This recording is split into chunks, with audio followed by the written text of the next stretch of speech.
for cultivating progress across the South, for working to unconditionally improve the lives of all, and for the bold underwriting of every Gravy podcast. SFA thanks our visionary Louisville, Kentucky friends, Pam and Brooke Smith.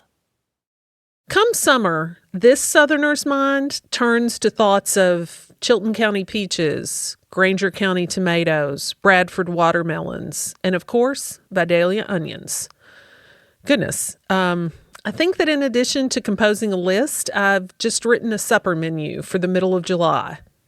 Tina Antolini and Tyler Pratt first reported this story back in 2017, and it's just as vibrant and as layered now as it was then. I'm Melissa Hall. Tina and Tyler have the story of Vidalia onions. There's this food I'm thinking of whose reputation encapsulates a certain romantic notion of the South. Rustic and wholesome, tied deeply in our minds to the place it's from. It is an onion. They've got images of Clark Gable from Gone with the Wind, like with an onion instead of his sweetheart in his hands. You're listening to Gravy. Gravy. Gravy. Gravy. Stories of the changing American South through the foods we eat. We are a production of the Southern Foodways Alliance. I'm Tina Antolini. Today, the Vidalia onion, a vegetable with a brand identity that far exceeds most agricultural products. It's even protected by law. This is a story that, like the onion itself, has far more layers than one might expect from the outside.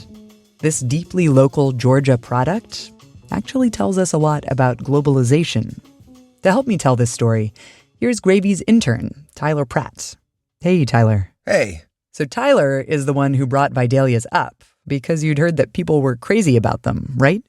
Yeah, like when you think of foods people are passionate about, maybe onions aren't on the top of that list? But Vidalias seem to inspire an almost cult-like adoration. The sweetness is unbelievable. The onions are so sweet that you can actually eat them like an apple. I can't imagine life without them.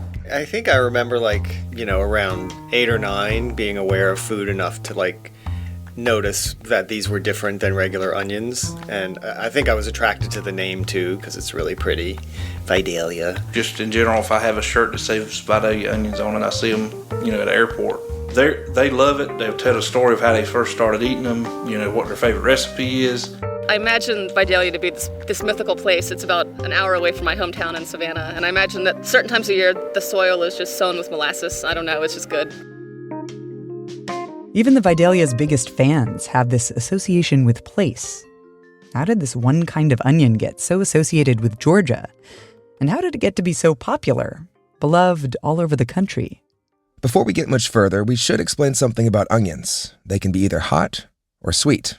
When an onion is sweet, that doesn't mean that there's actually more sugar in it. That's Tori Olson. It means two things. It means that there's less sulfur in the onion, and it means that there's a higher water content in the onion. Tori's an assistant professor of history at the University of Tennessee, a job that doesn't immediately make you think onions. But Tori wrote a paper about Vidalias that dug into the surprising past and contradictions of this onion industry. And he's going to be our partner in telling this story. The things Tori mentioned that help make for a sweet onion, less sulfur, more water, they're what make a certain part of Georgia ideal for growing it. The soil content of the southeastern coastal plain and the rainfall and the sort of climate of the region was conducive to producing a sweeter rather than a hotter onion. But this kind of onion wasn't always grown in Georgia. As the story goes, no one really planted onions in Georgia until the 1920s, 1930s or so. Like all heroes, the Vidalia has its own origin myth. And as local legend goes, this one South Georgia farmer experimented by taking a Texas onion seed and planting it in the soil of the southeastern coastal plain of Georgia, and was stunned when the onion came out not tasting hot, inducing tears or anything like that, but tasting sweeter and tasting juicier and much more sort of a palatable onion than most onions that many Americans were familiar with. And that discovery came at a fortuitous time. The cotton industry in the South was in decline, at the same time as the Depression was worsening. Farmers in South Georgia were looking for a new crop as a potential savior. What's fascinating is that even though, according to local lore, these farmers begin planting onions, it's such a small thing. I mean, we're talking about, maybe 100 acres or something. For most of the 20th century, you could only get a Georgia sweet onion if you happened to live in or visit this specific area. If you wanted a South Georgia sweet onion, you had to drive down there and get it, basically, right? You might be able to get it at a Piggly Wiggly in southeastern Georgia, but the only other time you would get it is if you're driving through and you see farmers selling this on the side of the road. That is until the 1980s, when more farmers got into the onion business, including a certain farmer named Delbert Bland. I was born in Reedsville, Georgia, which is not but 7 miles from here. I hadn't been very far, so I grew up on this farm where we're at now, and actually didn't start growing onions until we planted 5 acres in 1982. And 5 acres is probably not, is about half the size of this packing shed. Delbert Bland is somewhere around 60, tall with a head of gray hair. He's a jeans and boots kind of guy with his shirt sleeves rolled up just above a gold Rolex. He likes to keep a dip in, and with that deep Georgia drawl, he paints the picture of a classic country boss. When Delbert was growing up, his father grew corn, soybeans, a little tobacco, and they raised hogs. His dad talked Delbert into staying on the farm. It was Delbert's idea to get into onions. I got tired of chasing pigs. To be honest with you, I was wanting to see the world and get out and get somewhere besides Reedsville. I like home, but I don't want to stay there all the time. So I seen an opportunity to be growing a commodity. The sky's the limit. You can go out and do as much as you want to do with it. And so I like the aspect of being able to market the product that we grew. And Delbert turned out to be one heck of a marketing genius. This here is an ad that my son, that is 37 years old now, when he was 3 years old, I run this ad in the back of Southern Living. It's got a picture of him sitting down and eating an onion. The story goes that back in the early 1980s, Delbert put a little ad in the magazine offering 10 pounds of onions by mail for $12.95. And my father, he just went off the deep end because he was a true farmer and he cared nothing about dealing with business. I called a lady to cancel it, and she said it's too late, it's already gone to press. And show you how things work, we got 1,000 orders off of that one little old 2x4-inch ad in the back of that magazine. So I sold 1,000 10-pound bags for $12,095. And I didn't even ask my father next year, I just took out 5 ads. Delbert decided to take it to the next level. And I'll never forget, I guess I was around 25, 26 years old. I borrowed my mother's car and got my buddy to ride with me that grew up on the farm here with me. And I drove from here to Chicago and back down through Pittsburgh, back down through the East Coast to Georgia over 7 days. He'd drive into a city and head straight to the warehouse where they bought onions, or the grocery store itself. And I'd walk in the door and tell them, my name's Delbert Bland, I'm from Reedsville, Georgia. You might not can understand me the way I talk, but I got something you need. These are some very, very good onions. Delbert would not accept defeat. He remembers fondly even the instances when he wasn't let into offices without an appointment. Like this one time when he basically did a stakeout by an onion buyer's car. And it was almost lunchtime, so I just hung out in the parking lot waiting on this guy to come get in his car. And when he did, I stopped him. I told him who I was, and I wanted to sell him some onions. And believe it or not, that's how I started. And the stores bought it. In fact, they lapped it up. I think that when they seen me, a country boy come to town, can't have talk, I think they were so curious that they were just thinking that, what is this all about? There's something about Delbert's representation of himself, a Southern boy who talks funny but knows his onions, that's in keeping with the way they were being marketed in general. Tori Olson spent a bunch of time digging through old advertisements for the onions.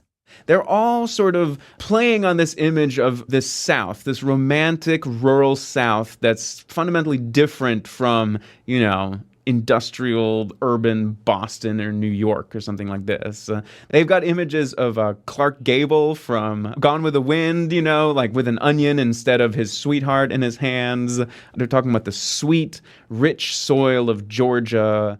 Tori says that this moment in the 1980s was also one in which the nation was, to some degree, revising its image of the South. This is after the Civil Rights Movement. This is after the Klan and George Wallace are coming to mind for most of, for Americans who live outside of the South as to what defines the region. And there's this sort of, somewhat whitewashed, romantic, the kind of Southern living image of the American South that these Vidalia growers are absolutely latching onto and trying to sell, as a sort of slow, old-fashioned, old-time, homey alternative to the industrial city in the United States. And it worked. Delbert went from selling 10,000 pounds of onions to, say, one Chicago grocery store chain one year to 140,000 pounds the next. The onion business was growing exponentially. There was just one problem. The very thing that made the onion special, its sweet flavor, was also working to prevent it from being a bigger business. Remember, that sweetness comes from a low sulfur content and a high water content. Well, it turns out sulfur is a natural preservative. And water makes something rot a lot easier. So compared to the hot onion, right, the onion that more people are familiar with, the sweet onion is a more difficult biological commodity to store and to ship because it bruises easily, it rots easily. All of the sort of things that make it special also make it very difficult to transform into something that can be shipped 1,000 miles or, stored for extended periods of time. So here were a bunch of farmers like Delbert Bland who'd gone to all this trouble to get people to fall in love with their sweet onions. And then they could only sell them for a few months of the year, the time right after they'd been harvested. Something had to be done. Here's the creme de la creme in terms of onion research. This is the onion variety trial. And so where we have... That's Cliff Reiner. He's driving me on a golf cart around several acres of little green onion sprouts. They look kinda like sparse grass. Cliff's a big guy, built like a linebacker, who knows just about everything about Vidalia onions. He works at the Vidalia Onion and Vegetable Research Center, which is part of the University of Georgia and an ag extension for the USDA. The biggest reason we're successful and we can kind of constantly lead the sweet onion category is our soils. So our soils are really the bread and butter. The soils, yes. It was before Cliff's time that the onion farmers turned to the ag extension with their problems of storing sweet onions. But he knows the story. Mr. Dole Smittle done all the background work. He'd come up here and get onions and carry them back and do actually small research in sealed 5-gallon buckets. He was experimenting with something that apple farmers in the Pacific Northwest had come up with: controlled atmosphere storage. Basically keeping oxygen, nitrogen, and carbon dioxide, as well as temperature and humidity, at just the right levels so that the fruit wouldn't spoil. And he finally got his recipe, and just in a short period of time after he kind of got it nailed down, there was one or two guys that started, and then all of a sudden they put up enough CA rooms, controlled atmospheric rooms, to really double their volume and then keep onions all through the summer. These huge high-tech refrigerators were a game changer. Now they could sell onions much farther afield and for a longer amount of time. Onion sales grew and grew, based in large part on being marketed as this authentic Southern product. So you have multi-million-dollar, state-of-the-art, cutting-edge, controlled atmosphere warehouses, right, which are now beginning to dot the countryside in southeastern Georgia and are completely at odds with the image of the rural, slow, old-fashioned, backward, rural South that they're explicitly marketing their crop through, right? So it's this real contradiction of sorts. Coming up, the ironies continue. A law that says what is and is not a Vidalia onion, and how Latin America gets added to the mix. That's ahead. Gravy has some big news for Dolly Parton fans. Lodge Cast Iron has launched a new collection of Dolly Parton cast iron. Inspired by the one and only Tennessee icon, each of the 4 cookware pieces brings a bit of Dolly flair to your favorite Southern dishes.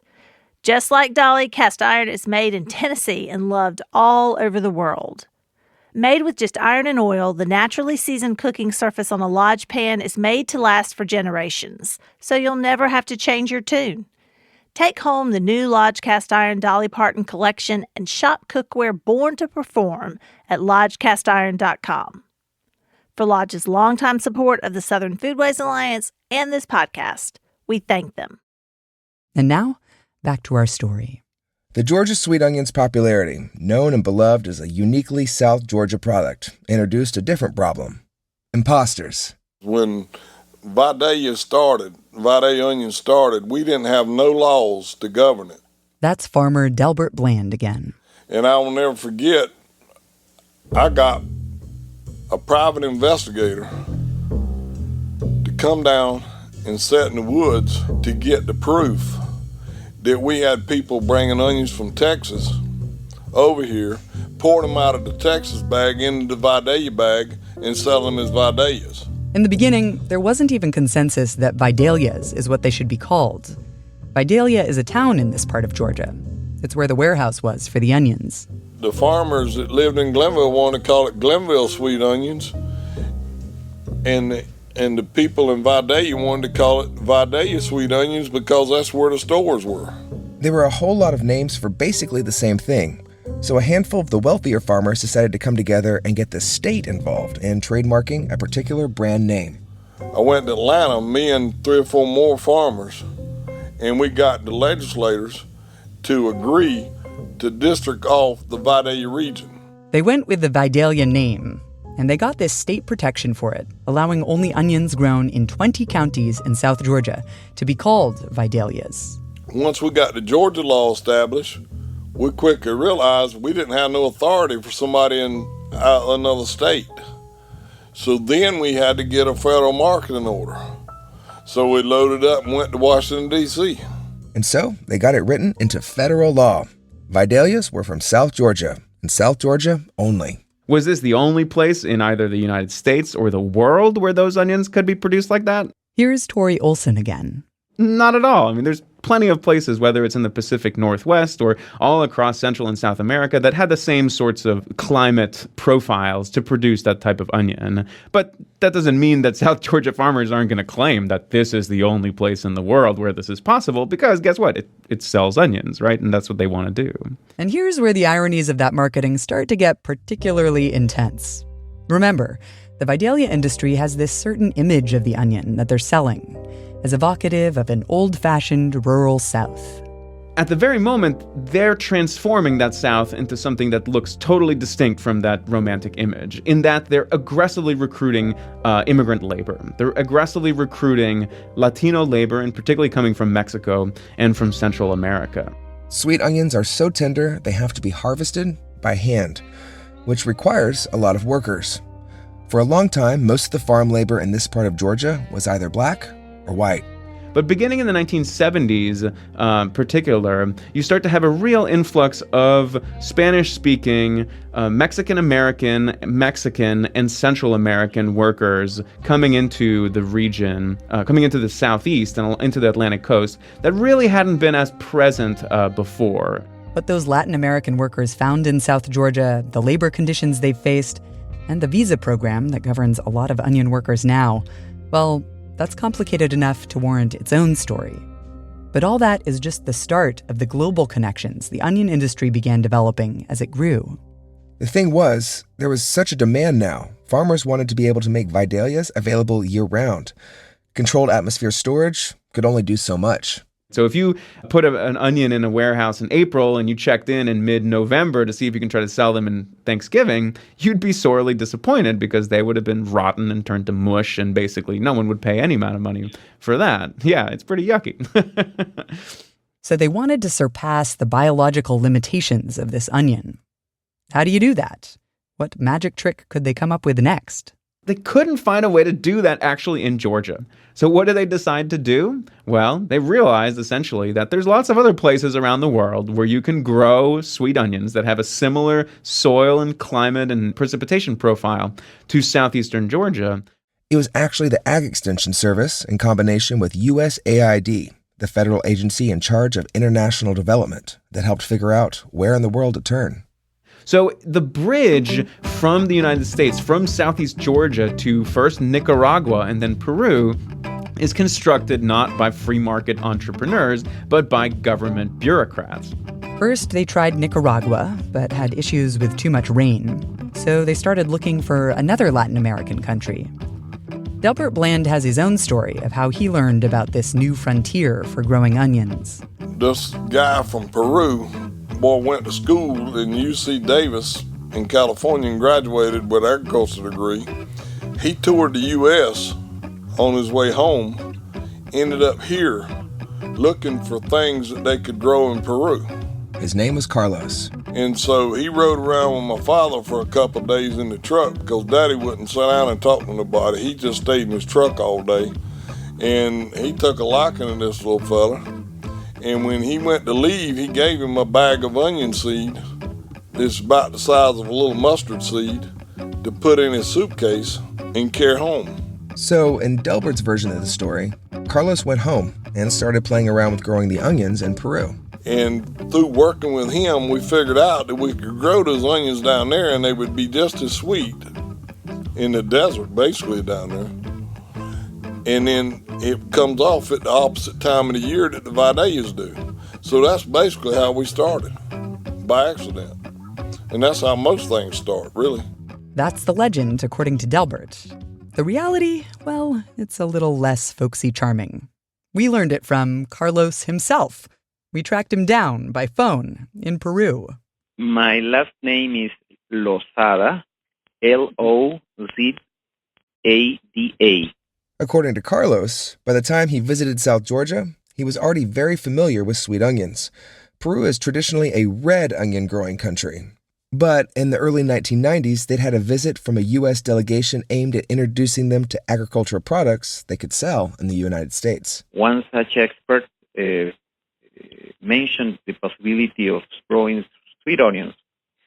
Since we already had expertise growing onions, it seemed natural for us to give it a try with those sweet onions. His first visit to South Georgia came on the heels of some sweet onions he'd grown, which were being distributed from there. But he did meet and strike up a friendship with Raymond Bland, Delbert's father. And he was very kind and showed me the farm around. Actually, I had a hard time understanding him. His way of speaking was very strange for me. It was because of his strong Southern Georgia accent. But with the time, I got used to it. Raymond did give Carlos some seeds to try in Peru, a new variety, other than the kind that he was already growing. And the Blands went into business with Carlos, though they parted ways years ago. The friendship has endured, even after Raymond Bland's passing. And sweet onions are now a big business in Peru. Carlos says something like 8,000 acres are grown there now. Now, in our supermarket, you also find the sweet onions, the yellow sweet onions, that were not known before we started growing for the U.S. So they're now eating sweet onions in Peru.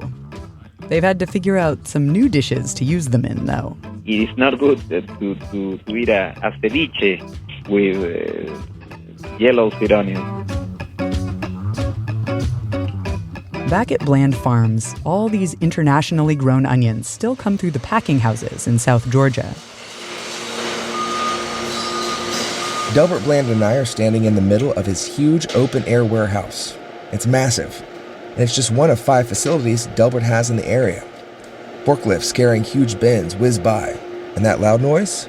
Those are several different roller coasters of onion machinery going all at once. So from August back around to February, we grow the onions in Peru and we import them and pack them out of here. And then we ship from Mexico starting in March, and then we go to Texas the first part of April, and then we come back to Georgia the latter part of April to start back with Vidalias, and that makes your cycle. Onions. Thousands of onions. They bounce around and go up one conveyor belt and roll down another.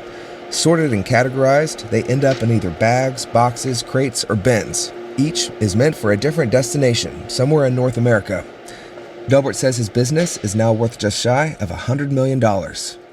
Here's the final irony, though. Remember all that effort farmers put into securing a law that said you could only call onions grown in Georgia Vidalias? Now that they've branched out into Peru and Mexico, they can't call their own onions Vidalias. You have to grow them here to call them a Vidalia. When we leave the Vidalia region and go to Peru, we actually grow the same onion seed and the same varieties in Peru, but we don't call them Vidalias. We just call them Peru sweet onions. Take a look in the grocery store right now during the winter for sweet onions. Tori Olson says you might see the familiar Bland Farms logo. They'll taste exactly the same, and you'll think they're exactly the same, but these are not Vidalia onions at all. These are Peruvian onions that just happen to be marketed and packaged by the same growers that are selling actual Vidalia onions. And it's disingenuous in some ways, but it's also brilliant in others. The Vidalia onion industry as a whole has been very skillful at navigating all of the twists and turns of technology, government wrangling, and global commerce. But does this globalized onion industry mean that they've let go of their southern down-home image? Not at all. They've doubled down on it, right? So all the same sorts of mythical stereotypes that were used to market this crop are only stronger today. You know, that it's this regional crop grown by small southern farmers and doing what they love in the soil that they call home. Well, you know, that's a good marketing message, but it's completely at odds with how this product is produced, whether in Georgia or in Peru, obviously.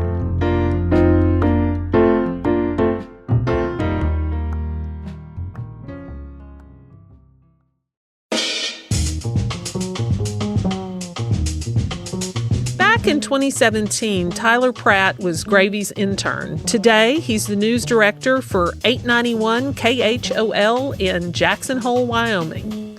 Tina Antolini was Gravy's first producer. These days, she's an audio producer at the New York Times, making culture-focused stories for their audio app. Special thanks go to Tori Olson, Associate Professor of American History at the University of Tennessee. He has a new book coming out soon, Red Dead's History, a video game, an obsession, and America's violent past. Clearly, nothing to do with onions, but a deep dive into the intersection of video game world building and American history. It's on my to-read list. Maybe add it to yours. Music for this episode was from Blue Dot Sessions, Jason Shaw, and Driftwood Soldier. Our theme music is by Wendell Patrick. We thank Clay Jones and Broadcast Studios Oxford for making this episode sound spectacular. Managing editor for Gravy and all other SFA media is Sarah Camp Milam. Olivia Terenzio is our podcast editor. Fact-checking comes courtesy of Heather Cole. Mary Beth Lassiter is our publisher. Visit us at southernfoodways.org to dig into more of our work. Watch a film, engage with the symposium talk, listen to an oral history, or download this podcast. While you're there, consider becoming a member or making a donation. Your dollars fund our work and help us make more Gravy. I'm Melissa Hall. Excited to lap up another episode of Gravy? Tell a friend or pass the gravy boat. There is plenty to go around.